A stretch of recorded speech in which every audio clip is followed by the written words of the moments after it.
Welcome back. Sam Roberts Show. Pamela Adlon is here. Sam Roberts Show. Do you try to bring joy everywhere that you go? You walk into a room, you check on everybody. Yes. You make sure everybody's doing well. It's my job. And not only do you do that, but I feel like you try to get everybody on the same page. Okay, now let's all send our love to this person. Let's all send our love. Curse. You know, It's really. yeah, it does feel like it takes a lot of energy. What are you doing? You don't have to be the world's hype man. Yeah. No, I guess that's what we were talking about it today. You know, you got to set it up. You know, like your whole team is going to be risen up if you are at a certain vibe level. 100%, but I feel like that doesn't happen. Yeah, often. Unfortunately, you know people what I mean? have given up. Yeah, especially people that have been in the industry. I mean, you've been in the industry all your life. Yes. And somehow you have not been chewed up and spit out. You're I not have. bitter. That's what it is? That's why. You get spit out and you're That's like, my okay. brand. It's my brand. Have you been this way forever? You know, that's so funny. Actually, my mom tells this story when I was a little girl and we were on a bus, a New York City bus, and I was talking to this man on the bus, and my mom was talking to me, and then we all started talking, and she said, and then Pamela took his hand and my hand and put them together. But my mom was married to my dad, and the guy was probably like, but I'm a connector. Yeah, you just saw connection. That's what I was thinking. And it's like nothing else matters but what's in this moment right now. Yes. Wow, Yeah. from the time you were a little kid. Yeah. Man. Yeah. And then how do you go, okay, now it's time to put that away and Have boundaries. Boundaries, stand up for yourself, not get walked on. That's the toughest thing. Yeah. Because, as you get older and your kids have grown and, I'm truly an empty nester now because my mom, who's 90, she is living in a place. Right. Eternal sunshine of the sunrise of the spotless mind. That's like right. She's in a place, and it's a lovely community. But my dad died in 94 suddenly, and so it was like that was the thing I had to do, was to pivot and take care of my mom, and then like a year and a half later, I got pregnant. And then that life started, and I had, boom, boom, boom, just popping them out. Because I'm such a conventional bitch, and I'm like, let's get married and have some babies, because that was always part of the vision. Right. I mean, but now I'm really in this next phase of my life, which is, for me. And I have to be very careful with my time and mindful. So I don't want to be around bummers. Right. Of people. I don't want to be in like a restaurant or a CVS or whatever that has horrible overhead lighting. I know. Chris says it's fine. It's not. He said it's soft. It's soft. Oh, Chris. What's your name? That's Troy. Troy. Thank you, Troy. Thank you, Chris. See, take care of everybody. I just feel like as human species, don't give up, because it feels like we've given up. Yeah. We just go in, and that music, like, it's not even music anymore, is blasting in malls, and it's like you couldn't even name one of the artists. Like, you played Waterloo Sunset going into this show. I immediately calmed down. I just feel good and like a person. But the lighting, the music, the style, the character, come and even on. like all these buildings that like used to be colorful and have an identity to them. Oh, Everything my is God. gray and concrete and, all right, get what you need and get out of here. Yeah, the guy who's driving me around today, Nagi, shout out. Shout out to Nagi. Quite a personality. We were talking, because I'm living in Brooklyn, and so we drove in, and then you're seeing all these gorgeous old buildings, and then he says, oh, the developers, they come and they knock on the door, and, you see this gorgeous old church on the Upper West Side, the Presbyterian Church, that, they're trying to save, and you're like, nobody ain't got a shot. Like, can somebody just buy something and keep it? I think that there is going to be a renaissance, and there is a renaissance, even with young people who refuse to use the AirPods. They're putting the wires back in. They're taking. She's 24. Hell yes! Girl, I got you. What's your name? Danielle? Danielle gets a shout out. Thank you. Everybody's unplugging and going analog, and they fetishize, absolutely. clacky keyboards and all of that. Yeah. Figuring out dumb phones again, so they're not fully connected to everything at all times, Right. because it's so bad for you, and because also then you don't connect with the people that are right next to you because you're connecting with the entire world. Yeah. On social media and things like that. Yeah, but somebody just told me about this massive director who's he doesn't have a smartphone. He only has a flip phone, and he only, if you want to reach him, and I go, that's because he's a white, cis, entitled, privileged male, and he gets to turn off. But Danielle, do you only have social media for work? Or do you fuck with it all I'm the time? contemplating deleting it. I was just talking to my friend about it yesterday, but I said I kind of can't because of work. See? So yeah. Yeah. A lot of us are trying. Yeah, it's like when my kids were in school, I was like, I don't want you to have phone. I don't want you to have tablet. I need it for my homework, Mom. Idiot. Yeah. Lies. Yeah. But also you can't make your kid the one kid that doesn't have it. No, it's because they're going to be nightmare. ostracized on the other end of it. Yeah, it's all bad. Yeah, it's all bad. It's all terrible. Exactly. But then on the other end of it, right? Do you ever find yourself in situations where you come into a room like this or any room, right? And you're warm and connecting with people and everything. Yeah. But then maybe the people don't realize whoa, we're not best friends. For instance, if I was okay, well, I mean, she was really nice to me when she was in studio. If I see her at a restaurant, I'm going to go sit down next to her. I'm going to hit her up. I'm going to do this. It feels like... Yeah. I'll give you my number, Sam. No. I'm not we asking. can be friends. No, I'm not. We're going to hang out. I'm okay. Okay. See, I got rejected. I was trying to make you feel better, and now I'm the one. No, the but bag. I mean, people, it's boundaries, like you were saying.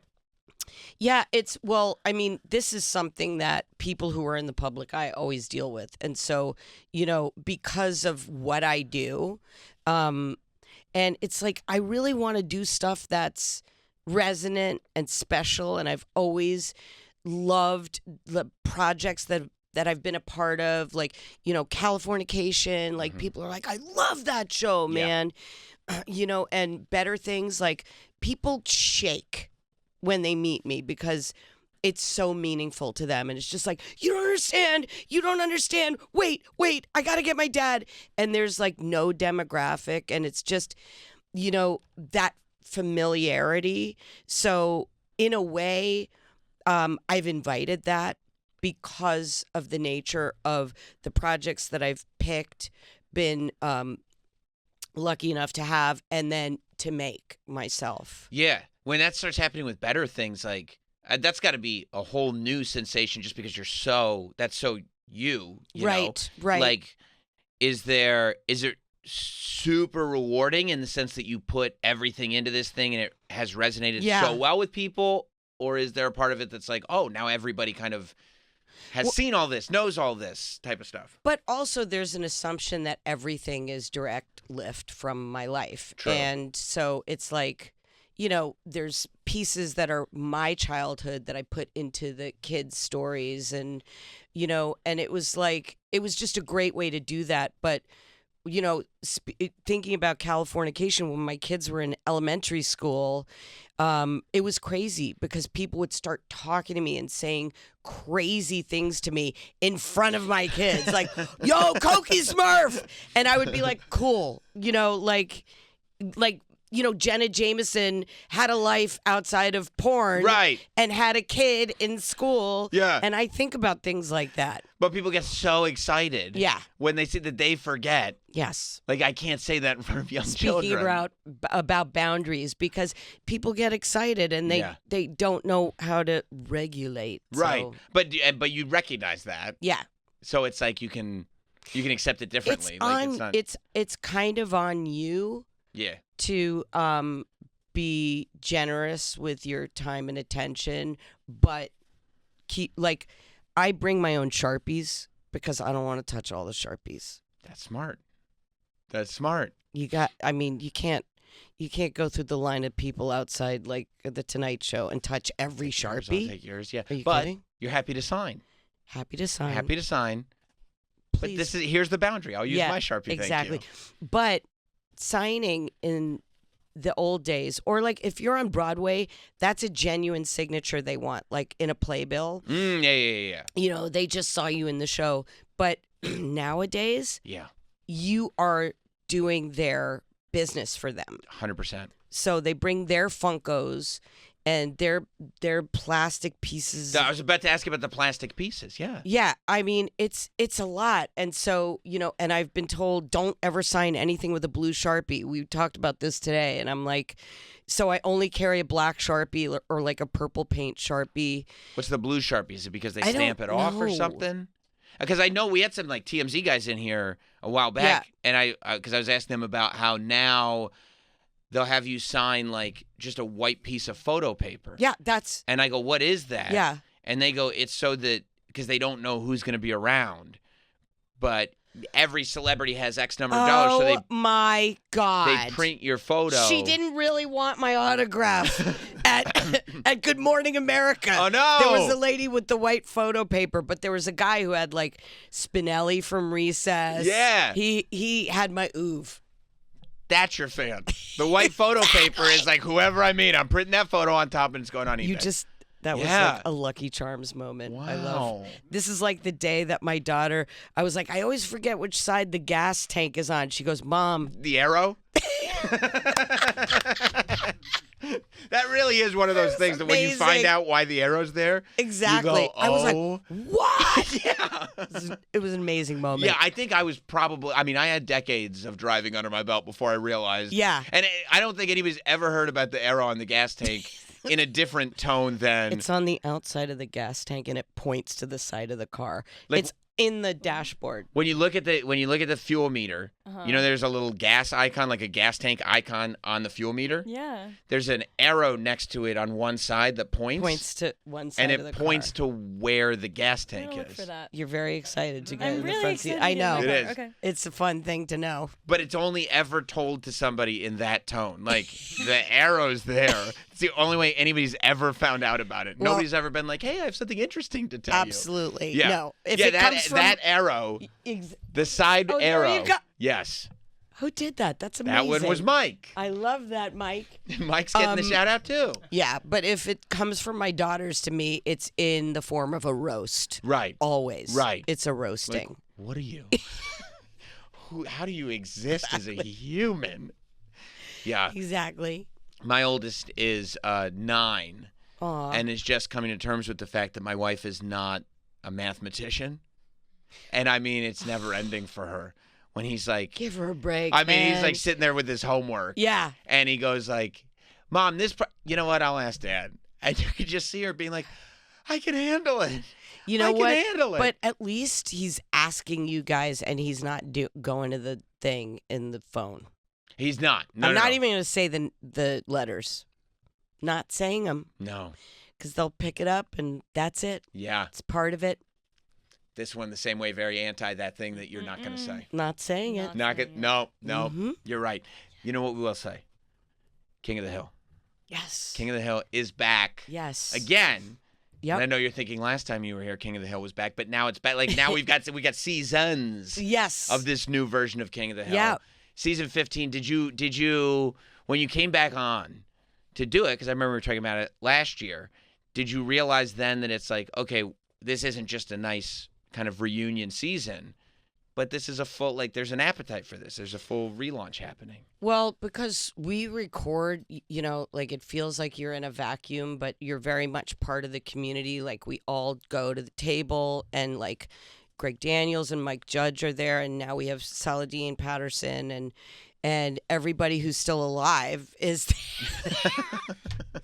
there. Yeah. And new people. And it really is just like there's this buzz and an excitement. But, this was really born from being at Sketchfest and doing like a reunion. And when we were there, Mike and Greg were like, "Oh wow!" Like the theater was full, and people were excited about it. So you don't really know how it's going to be received. And I'm the person who was like, "Wow, we've aged up Bobby, and he went from 12 to 21." In like how long we took a 15-year break, Right? And so you feel like everybody's a little bit tentative. And I thought I have to make a choice about what he's going to sound like. So it was kind of a challenge for me to say, okay, it felt like what you said, which is this is nice. But now we went in, and to have people really love the reboot, it's an amazing because it's taking place all these years later, which means it is a different version of those people. Like this is the fact that people like this version of the show. This is a full different version of the show, and I'm sure that when you're doing the voice work for that first season, it's like, oh, this is fun. We're finding out where everybody is, but now it's like, okay, we're settling into who they are. Now and what the stories look like. And the stories, you're very mindful when you're part of a show for so long because you just all become the Bible of the show because you've got all of that stuff inside of you. Just kind of like how the fans are. The fans are the same way. The fans will, check the show or check the creators, and they know way more about it than the actors ever could because they dissect it and they love it and they live with it and they get, tattoos of it all over their bodies and like amazing Bobby tattoos. Have you ever had to sign a Bobby or been asked? I shouldn't say have to. Have you ever been asked to sign a Bobby tattoo? No, but I have seen Bobby tattoos in the wild and it's kind of the coolest thing. I made like a compilation video with Giselle Vasquez and we're going to post it today of just a bunch of Bobby and I'm like narrating them. I tried to do what is it called? An ASMR? I tried to do ASMR. I can't even do it with a straight face. But it would be like a sex bot if I did ASMR. It wouldn't be Bobby. But it's kind of amazing because I saw Tartuffe the Wonder Dog on this girl's like calf in a grocery store in Ventura, California. And I was like, hello. And I just went over with my phone and she was like, wah! So it's a very cool thing. That's awesome. I used to be like, feel really bad. I'd be like, that's what you like Bobby like on the couch with chips falling out of his bag and his stomach showing. And I'm like, forever? Yeah. And now it's just very moving to me. Yeah, and the fact that also now you know that this character is a forever character. Yeah. It's pretty remarkable. Yeah, it's cool. Well, look, King of the Hill season 15 is now on Hulu. All 10 episodes of King of the Hill season 15, Hulu and Hulu on Disney+. It is a remarkable thing. And apparently there are going to be at least 2 more seasons? We're starting a new season at the end of this month. Let's go. Yeah. There we go. Yeah. Very awesome. Cool. Pamela, you are always the best. Thank you, Sam. Yes. We can be friends. I wasn't rejecting your No, friendship. we're going to be friends. We'll be friends. I want to be friends with everybody. I'm going to give everybody my phone number. Troy put it up, or Mike. Yeah. Awesome. We'll talk again soon. Thank you so much, Sam.